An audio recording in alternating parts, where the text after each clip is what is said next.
He will wipe away every tear from their eyes, and death shall be no more.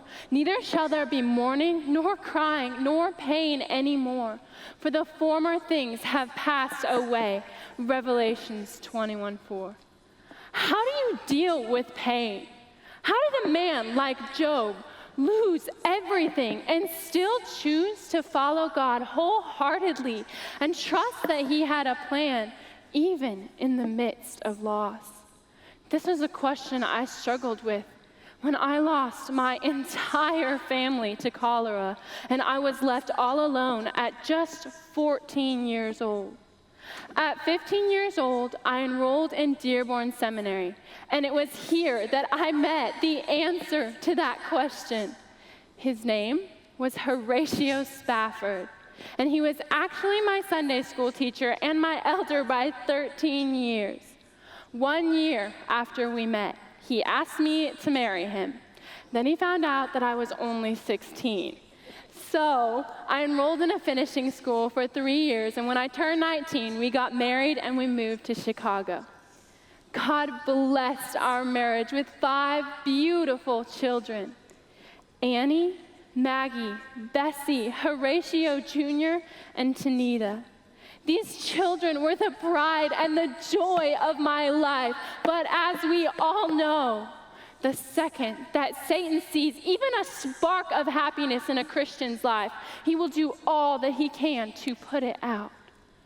Our first trial came when my precious Horatio Jr. contracted scarlet fever in 1870 and passed away at just 4 years old. Less than 1 year later, in 1871, a fire tore through the streets of Chicago, destroying 3.5 square miles, killing approximately 300 people, and leaving over 100,000 people homeless. Horatio and I saw a need and decided to open our doors to as many of the homeless as we could. Very quickly, however, the stress and the grief took a serious toll on my health. So my husband and I made plans to go to Europe, where he had been invited to join D.L. Moody and Ira Sankey at a revival. Just before we were planning on leaving, some business affairs came up and my husband was forced to stay behind, but he made plans to meet us later on in France. On the day of departure, I stood and I watched as Horatio hugged and kissed each of our daughters goodbye. All of the girls had tears in their eyes. Even 3-year-old Tanita, it was as if they thought that they were never going to see him again. With a heavy heart, I kissed him goodbye, boarded the ship with my children, and waved to him until he was out of sight. The journey went smoothly for the first few days, but the further we got, the more unsettled I became.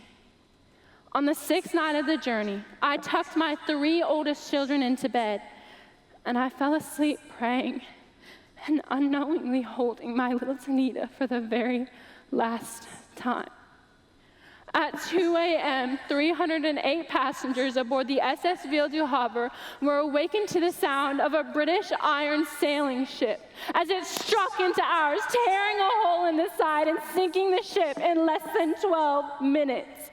I clung with all my might to my precious children, but I was knocked unconscious by the floating debris.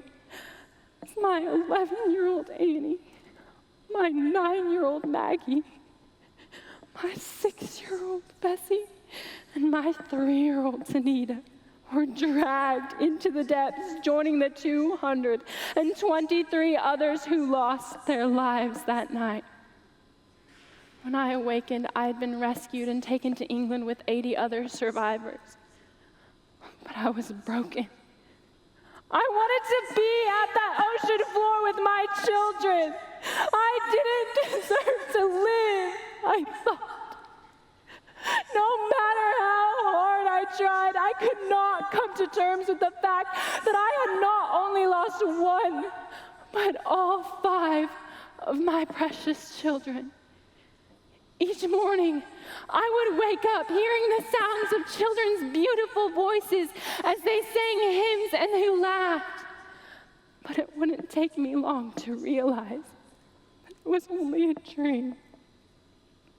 Somewhere in my sorrow, I managed to send Horatio a telegram, but all that it said was saved, alone.